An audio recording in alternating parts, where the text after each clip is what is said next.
Hello student, मैं Himanshu Chaubisa Agri Study Point पर आपका हार्दिक स्वागत है। चैप्टर 2 मौसम एवं जलवायु वेदर एंड क्लाइमेट, इसी को आज हम कंटिन्यू करेंगे। इसमें हमारा आज का टॉपिक है वायुमंडलीय तापमान।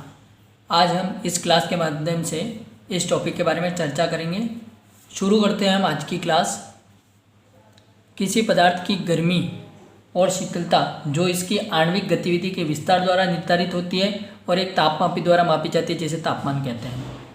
वायुमंडलीय तापमान का मुख्य स्रोत विकिरण है। जब वायु गर्म होकर हल्की होने के कारण ऊपर उड़ती है, आसपास एवं ऊंचाई की वायु को गर्म करना शुरू करती है और जिससे वायुमंडल का तापमान बढ़ने लगता है।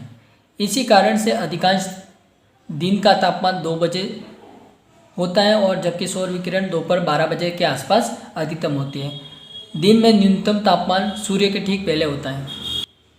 दिन में न्यूनतम तापमान सूर्य के ठीक पहले होता है। नेक्स्ट है हमारा तापमान का कृषि पर प्रभाव। फर्स्ट पॉइंट है इसमें हमारा कृषि का प्रत्येक कार्य तापक्रम से प्रभावित होता है। सेकंड पॉइंट, कृषि में बीज अंकुरण से लेकर फसल कटाई, गहाई, ओसाई एवं भंडारण तक उचित तापक्रम की आवश्यकता होती है। थर्ड पॉइंट है हमारा इसमें प्रत्येक फसल या पौधे की वृद्धि विकास के लिए एक निश्चित तापमान की आवश्यकता होती है। फोर्थ पॉइंट है न्यूनतम से कम और अधिकतम से अधिक तापमान होते ही फसलों की वृद्धि पर प्रतिकूल प्रभाव पड़ता है। फिफ्थ पॉइंट है न्यूनतम और अधिकतम तापमान के मध्य तापमान जिस पर पौधों की वृद्धि अधिकतम होती है इष्टतम तापमान कहलाता है। इन न्यूनतम, इष्टतम व अधिकतम तापमान बिंदुओं को प्रधान या आधारभूत को वृद्धि बिंदु कहते हैं। शीतकालीन या गर्मी में इष्टतम तापमान सर्दी में इष्टतम तापमान 25 से 30 डिग्री सेंटीग्रेड होता है। ग्रीष्मकालीन या गर्मी में इष्टतम तापमान 30 से 38 डिग्री सेंटीग्रेड होता है। दोनों इंपॉर्टेंट पॉइंट है, हमें ध्यान में रखना है। नेक्स्ट है हमारा तापमान निम्न प्रकार से पौधों को प्रभावित करता है। इसमें हमारा फर्स्ट पॉइंट है जैविक क्रियाएं। जैविक क्रियाओं में तापमान में प्रति 10 डिग्री सेंटीग्रेड की वृद्धि होने पर जैविक क्रियाओं की गति दोगुनी हो जाती है। इसे तापमान गुणांक कहते हैं। डेफिनेशन पूछ ली जाए आप ये ले सकते हैं। तापमान में प्रति 10 डिग्री सेंटीग्रेड की वृद्धि होने पर जैविक क्रियाओं की गति दोगुनी हो जाती है। इसे तापमान गुणांक कहते हैं। एक सीमा के बाद जब ताप बढ़ने पर जैविक क्रियाओं की गति कम होने लगती है। नेक्स्ट है CO2 उद्ग्रहण। एक निश्चित सीमा तक ताप बढ़ने पर CO2 उद्ग्रहण भी बढ़ता है। नेक्स्ट पॉइंट है अधिक तापमान पर रंध्रों एवं पर्ण मध्यस्थों के प्रतिरोध से CO2 उद्ग्रहण घटता है। नेक्स्ट है थर्ड पॉइंट किण्वन क्रिया है। कार्बनिक यौगिकों के अपघटन करने वाले अपघटकों या किण्वकों की क्रियाशीलता तापमान के साथ लगातार बढ़ती है, जिससे किण्वन क्रिया भी बढ़ती है। फोर्थ पॉइंट है प्रकाश संश्लेषण की दर। एक निश्चित सीमा तक ताप बढ़ने पर प्रकाश संश्लेषण की दर भी बढ़ती है। 30 डिग्री सेंटीग्रेड से अधिक तापमान अपर्याप्त CO2 के कारण संश्लेषण की दर घटती है। तापमान बढ़ने से श्वसन की दर भी बढ़ती है। नेक्स्ट पॉइंट है प्रकाश संश्लेषण की संरचना का विकास। उचित ताप दर क्लोरोप्लास्ट का निर्माण होता है। उचित ताप पर क्लोरोप्लास्ट का निर्माण होता है। कम ताप पर क्लोरोप्लास्ट के विघटन से या कमी से पत्तियां पीले पड़ जाती हैं। फोर्थ पॉइंट है हमारा वृद्धि तत्वों। वृद्धि तत्वों में इष्टतम तापमान पर ऑक्सीजन, जिब्रेलिन, साइटोकाइनिन की सक्रियता बढ़ती है, जबकि एब्सिसिक अम्ल जो होता है उसकी सक्रियता घटती है।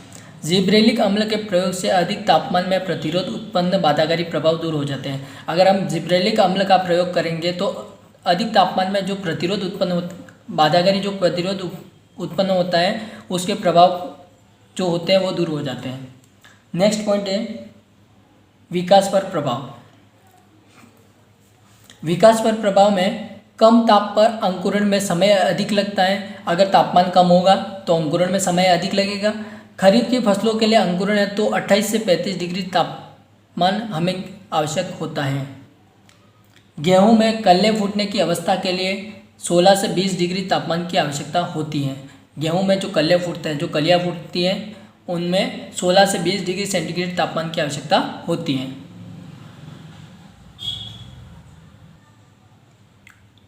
नेक्स्ट है हमारा वायुमंडलीय आर्द्रता। वायुमंडलीय आर्द्रता में सामान्यतः वायुमंडल में उपस्थित जल वाष्प को वायुमंडलीय आर्द्रता कहते हैं। वायुमंडलीय आर्द्रता किसे कहते हैं? वायुमंडल में उपस्थित जल वाष्प को वायुमंडलीय आर्द्रता कहते हैं। नेक्स्ट पॉइंट है वायुमंडल में इसका मुख्य स्रोत मृदा सतहों और जल निकायों के वाष्पन द्वारा तथा वनस्पतियों से स्वेदन द्वारा प्राप्त नमी इसका मुख्य स्रोत है।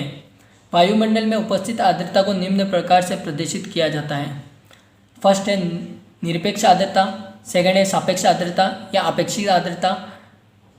निरपेक्ष आर्द्रता, फर्स्ट पॉइंट, वायुमंडल के निश्चित आयतन में उपस्थित आर्द्रता की मात्रा को निरपेक्ष आर्द्रता कहते हैं।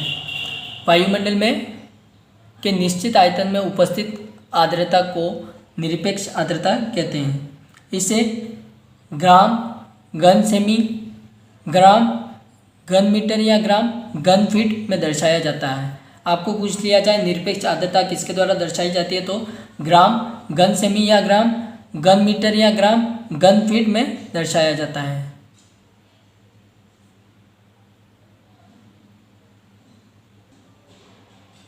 सेकंड है सापेक्ष या आपेक्षिक आर्द्रता। किसी निश्चित तापमान पर वायु में उपस्थित आर्द्रता तथा उसी ताप पर वायु की आर्द्रता ग्रहण करने की क्षमता के अनुपात को आपेक्षिक आर्द्रता कहते हैं। किसी निश्चित तापमान पर वायु में उपस्थित आर्द्रता तथा उसी ताप पर वायु की आर्द्रता जो ग्रहण करने की जो क्षमता होती है उसे आपेक्षिक आर्द्रता कहते हैं।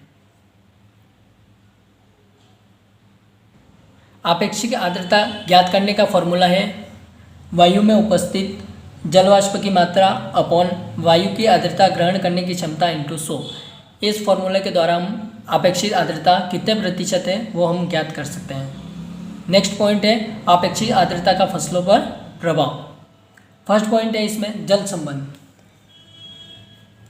जल संबंध, आपेक्षिक आर्द्रता पौधों की वाष्पोत्सर्जन क्रिया को प्रभावित करता है। शुष्क क्षेत्रों में आपेक्षिक आर्द्रता की कमी के कारण पौधों से वाष्पोत्सर्जन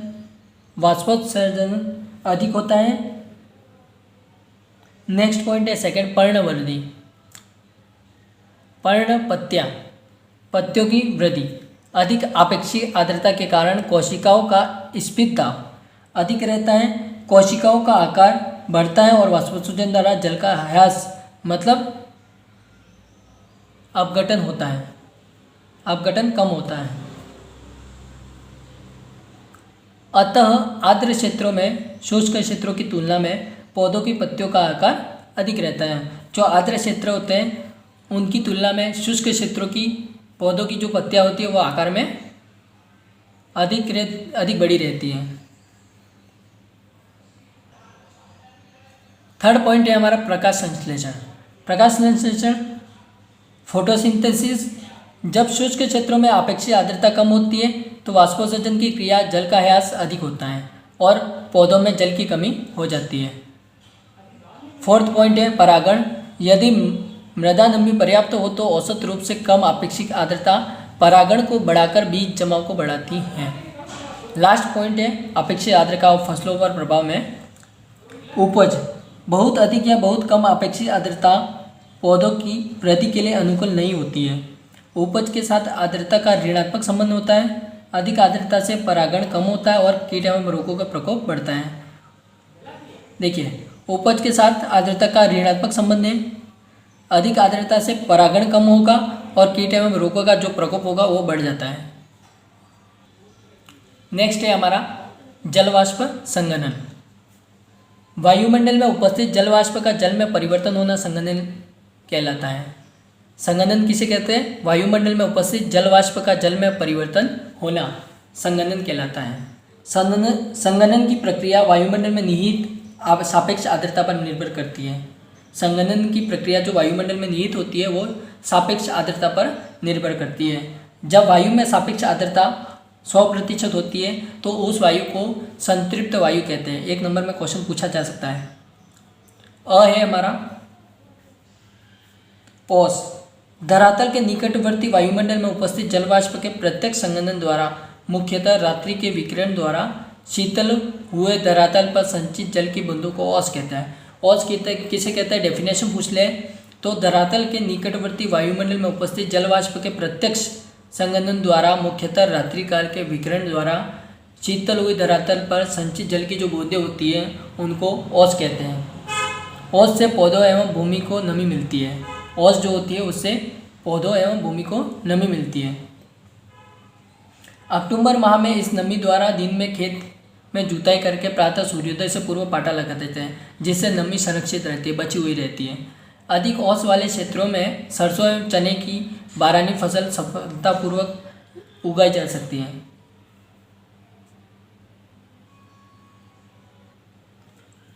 कोहरा धरातल के समीपवर्ती भागों में जलवाष्प युक्त वायु का तापमान जब औसांक पर पहुंच जाता है तो वायु अधिक शीतल हो जाती है, जिससे जलवाष्प वायुमंडल में उपस्थित धूल कणों के चारों ओर छोटे छोटे जल कणों के रूप में एकत्रित हो जाते हैं। ये जल कण हल्के होने के कारण वायु में ही निलंबन की अवस्था में रहते हैं तथा उनका समूह धुएं के बादल के रूप में दिखाई देता है। संघनन के इस स्वरूप को कोहरा कहते हैं। पूछ लिया जाए डेफिनेशन तो ये लिख सकते हैं।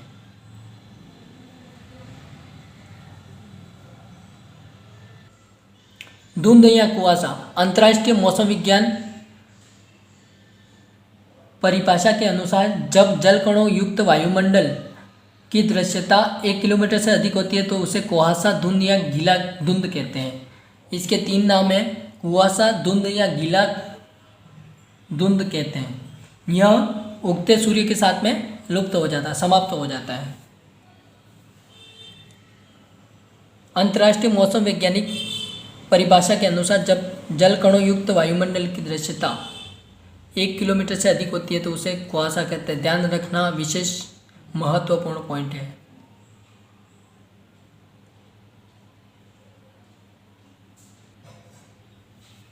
नेक्स्ट पॉइंट है द धूम कोहरा। यह धुएं एवं कोहरे का मिश्रण है जो अधिकांश शहरी और औद्योगिक क्षेत्रों के नज़दीक दिखाई पड़ता है। यह कहाँ पर दिखाई पड़ता है? शहरी और औद्योगिक क्षेत्रों के नज़दीक में दिखाई पड़ता है। नेक्स्ट पॉइंट है पाला या तुषार। कभी कभी धरातल पर स्थित घास पौधों की पत्तियों का तापमान 0 डिग्री सेंटीग्रेड से कम हो जाता है।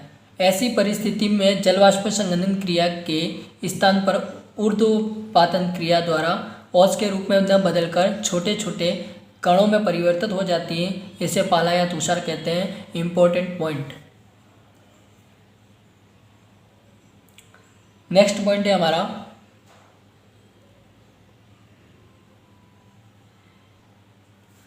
पाले से बचाने के उपाय। पाले से बचाने के उपाय में फर्स्ट पॉइंट है हमारा पालारोधी फसलें एवं किस्में। पाला पड़ने की संभावना वाले क्षेत्र में पालारोधी फसलें एवं किस्में अपनाकर जैसे सरसों, चना, टमाटर आदि के स्थान पर गेहूं, जौ, जई आदि फसलों की बुआई कर पाले के प्रकोप को कम किया जा सकता है। कौन कौन सी फसलें उगाकर पाले के प्रकोप को कम किया जा सकता है? गेहूं, जौ, जई द्वारा। इसमें किस्में चने की पूसा 212, तोरिया की भवानी, आलू की कुफरी शीतमान और कुफरी देवा। ये इम्पोर्टेंट किस्में, इनको पालारोधी किस्में कहते हैं। हल्की सिंचाई द्वारा पाला पड़ने की संभावना वाले दिनों में खेतों में हल्की सिंचाई करने से तापमान 0.5 से 2 डिग्री सेल्सियस तक बढ़ जाता है।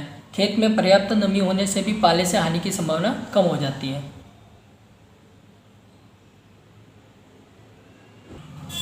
नेक्स्ट है धुआं करके।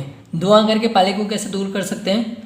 खेत में मेड़ों के आसपास व्यर्थ घास फूस कूड़ा करकट इकट्ठा करके जलाकर धुआं करने से वातावरण में गर्मी आ जाती है। अच्छा धुआं करने के लिए अन्य वस्तुओं के साथ वाहनों के जले हुए तेल का प्रयोग करके पाले के लिए प्रतिकूल प्रभाव से फसलों को बचाया जा सकता है।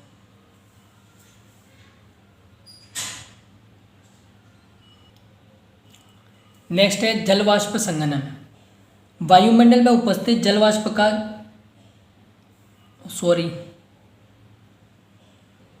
पाले से बचाव के लिए चौथा पॉइंट है गंधक के अम्ल का छिड़काव। पाला पड़ने की संभावना वाली परिस्थितियों में 0.1% यानी कि 1000 लीटर पानी में 1 लीटर गंधक अम्ल का घोल। गंधक के अम्ल का छिड़काव गेहूँ, सरसों, जीरा, मटर आदि फसलों को पाले से बचाने के साथ साथ पौधों में गंधक तथा लौह तत्व की उपलब्धता बढ़ाकर इन फसलों में रोगरोधिता भी बढ़ाता है। नेक्स्ट पॉइंट है छाया करके। छाया करके छोटे पौधे विशेषकर नर्सरी के पौधों तथा वर्षा के समय में लगाए गए व छोटे फलदार पौधों को टाट या पॉलीथीन से ढककर पाले से बचाया जा सकता है। जो छोटे पौधे नर्सरी में लगाए जाते हैं उनको वर्षा के मौसम में लगाए जाते हैं, वह छोटे फलदार पौधों को टाट या पॉलीथीन द्वारा प्लास्टिक की थैली से बांधकर या ढककर पाले से उनको बचाया जा सकता है। नेक्स्ट पॉइंट है बुआई के समय का समायोजन करके। आलू, चना, मटर, सरसों आदि फसलों का बुआई के समय इस प्रकार समायोजित करें कि पाला पड़ने की अधिकांश संभावना वाले समय मध्य दिसंबर से जनवरी तक फसलों में निषेचन होकर फलियां बन जाएं। वातावरण या तापमान की अनुकूलता के अनुसार अक्टूबर के प्रारंभ से बुआई करके इन फसलों को पाले से बचाया जा सकता है। जो बुआई का समय होता है, अगर यदि हम अक्टूबर के प्रारंभ में बुआई करते हैं तो इन फसलों को पाले से बचा सकते हैं।